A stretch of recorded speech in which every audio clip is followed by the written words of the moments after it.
about the fact that he flew in below radar. How are they going to have to reshape all of their surveillance and how they conduct it?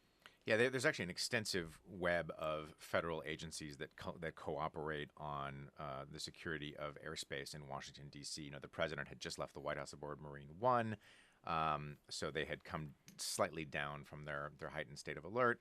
I don't know how they're going to resolve that because the caller mentioned that this incident is a joke. Well, it's kind of a joke only because the outcome, right? The outcome is he landed, no one got hurt.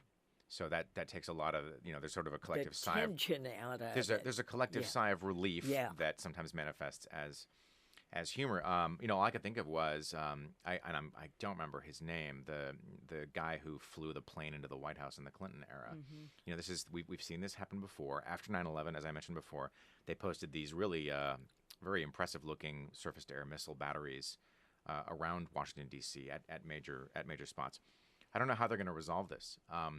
I first heard about this because one of my Yahoo colleagues was at a meeting on I guess I'd have to call it a roof deck along his route, and said, "Wait, there's a guy flying toward the Capitol in this weird helicopter-looking thingy," and I can't tell when they realized that he was coming in. The authorities, I don't know when the authorities found out. And I certainly have no idea how they're going to resolve this. Yeah, this don't problem. you think that that's pretty scary?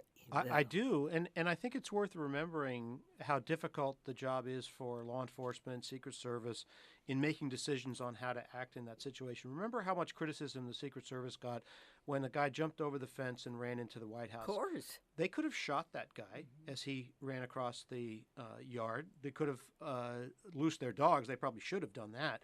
But I have wondered since that episode whether or not anyone who was posing what appeared to be a threat to a major federal building like the Capitol or White House would be shot. And so in one sense, Mr. Hughes is lucky that he got out unharmed physically, but it's very tough to make decisions in those moments. The early indications from talking to people on Capitol Hill who are looking into this, and this is early, is that somehow, some way, law enforcement determined that he wasn't a threat.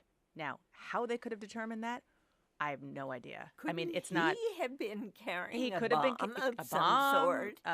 biochemical weapon. Exactly. Anything. So that's still, again, the open question.